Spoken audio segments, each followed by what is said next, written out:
Fala, Fogão! Mal começou o seu mandato e o Docésio Melo já está entrando em rota de colisão com a torcida botafoguense. Afinal de contas, ele voltou a elogiar Carlos Augusto Montenegro e ainda por cima disse que grande parte da torcida está sendo injusta com o ex-presidente. Já vou comentar em detalhes isso para vocês. Outro ponto que eu quero destacar é que, segundo o canal do Fabiano Bandeira, o Docésio está buscando uma aproximação com os Moreira Salles. As conversas, inclusive, já teriam sido iniciadas para a devolução do espaço Lonier e, dessa maneira, as obras no centro de treinamento, futuro CT do Botafogo, possam ser retomadas e evoluam de forma mais contundente. Quero destacar também que, segundo o jornalista Matheus Mandi, o Botafogo conseguiu a rescisão sem custos com o Weber Bessa e agora o jogador vai voltar para Portugal para atuar pela primeira divisão portuguesa. Para fechar, eu quero propor aqui uma reflexão em relação a uma fala que a gente sempre escuta no Botafogo, de que não tem dinheiro para nada, mas ao mesmo tempo a gente segue vendo esses contratos aí sem pé nem cabeça que acabam onerando ainda mais as já combalidas finanças alvinegras. Tudo isso eu vou comentar em detalhes para vocês, só que claro, depois da vinheta.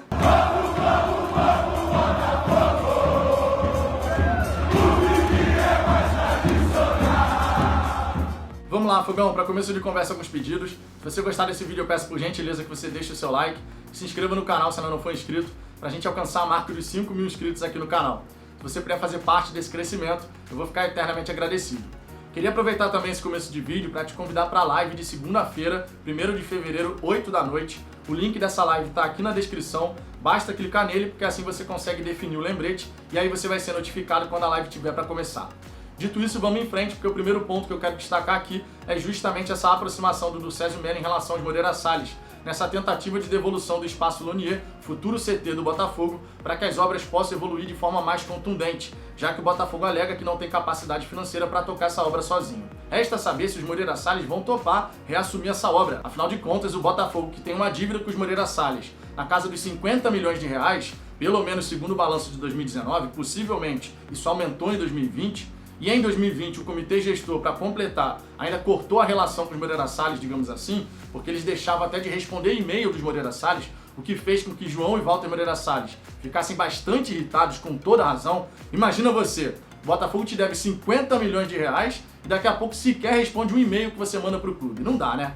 Então, por conta disso, essa aproximação do Docésio com os Moreira Salles é fundamental. Caso contrário, essa história de CT vai morrer antes mesmo de nascer. Não preciso nem dizer aqui a importância de um centro de treinamento de primeiro nível para que a gente possa ter um trabalho de excelência no profissional, na base, todo mundo treinando no mesmo espaço, o que vai facilitar essa integração base-profissional e o desenvolvimento também das jovens revelações. Então, a gente espera que o Docésio realmente consiga essa aproximação com os Moreira Salles, porque isso vai ser muito importante para o futuro do Botafogo. Quero destacar nesse vídeo também que, segundo o jornalista Matheus Mandi, o Weber Bessa rescindiu o contrato dele com o Botafogo, foi sem custos, e essa rescisão foi meio acelerada porque ele queria aproveitar essa janela de transferências para Portugal, para poder justamente jogar pelo Nacional de Madeira, equipe da primeira divisão portuguesa. Ainda bem, foi sem custos, ele tinha alguns gatilhos aí no contrato dele, conforme o Botafogo sempre faz com outros jogadores, e justamente por isso essa rescisão sem custos é muito importante. O Weber Bessa realmente não agregou em absolutamente nada, foi uma contratação do Túlio Lustosa que simplesmente não vingou e não acrescentou nesse time do Botafogo. E olha que não acrescentar nesse time do Botafogo é difícil, hein? Mas o Weber Bessa conseguiu essa proeza.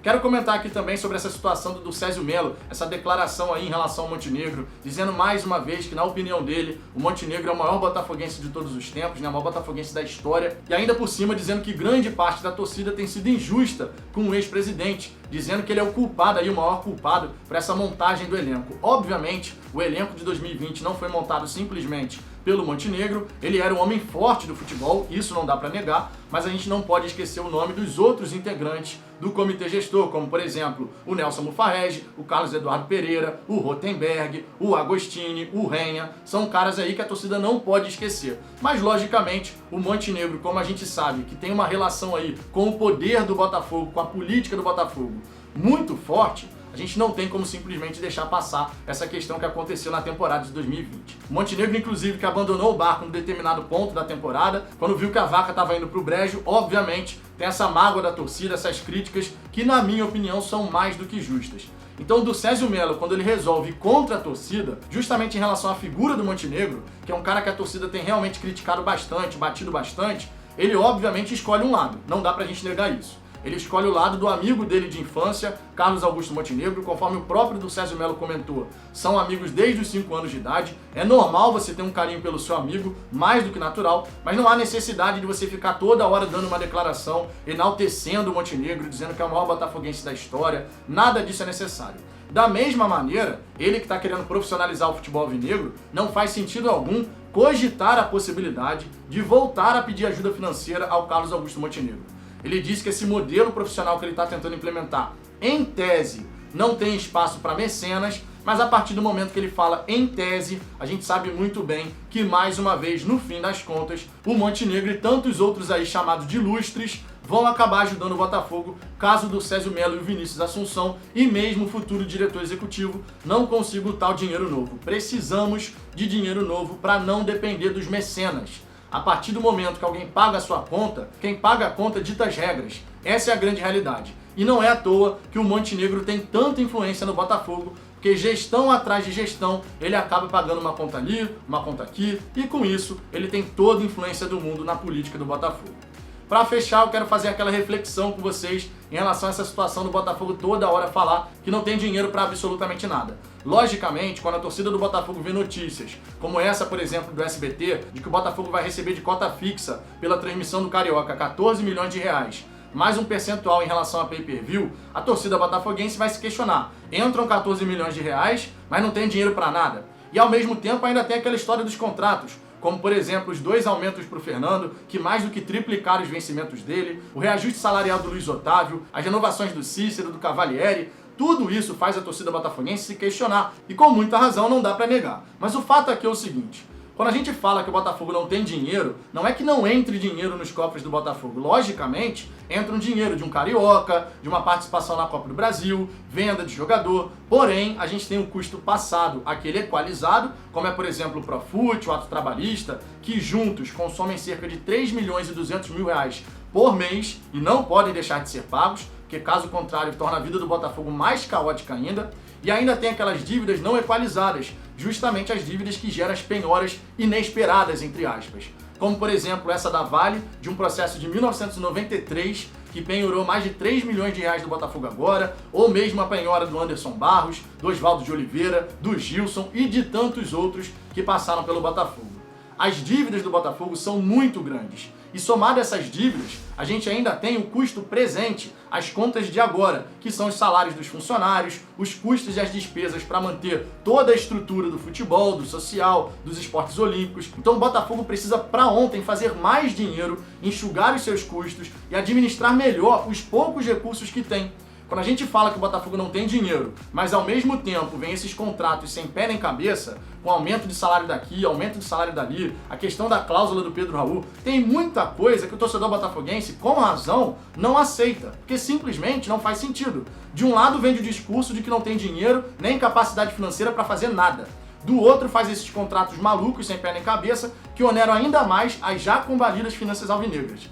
Então, logicamente, é uma questão que a gente tem que refletir, o Botafogo tem que melhorar essa parte, essa administração financeira, a gestão dos recursos que entram no clube e também dos passivos, das despesas que a gente tem aí para poder pagar e deixar tudo em ordem. Mal comparando, se a gente pegar aqui um orçamento familiar, é como se eu falasse que você ganha 3 mil reais, mas suas contas somam 7 mil todo mês. Você concorda comigo que você não vai conseguir pagar absolutamente tudo. Eu tenho 3 mil, vou ter que escolher aqui uma prioridade, o que eu vou pagar, o que eu não vou pagar, e tantas outras coisas vão atrasar, vão começar a acumular juros, que é a mesma coisa que acontece com o Botafogo. Então a questão do Botafogo não ter dinheiro não é que não entra nenhum real nas contas do Botafogo, é justamente essa questão aqui de um orçamento doméstico, onde você tem 4 mil negativos todo mês ali, fica realmente difícil. Então precisamos que o do Césio Melo coloque a casa em ordem, comece a ajustar as contas, consiga o tal dinheiro novo, porque dessa maneira a gente consegue começar a reverter a situação do Botafogo. Caso contrário, vamos mais uma vez depender dos mecenas, tendo que pagar a conta de água, a conta de luz, comprar bola, e com isso a política alvinegra fica sempre agarrada no mesmo lugar, o Botafogo fica estagnado anos e anos conforme a gente vem vendo.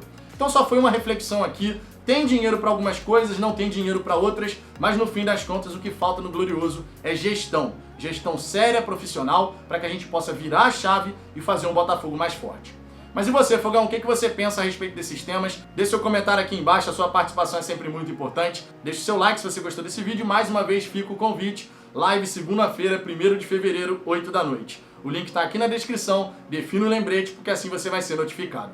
Eu aguardo vocês no próximo vídeo.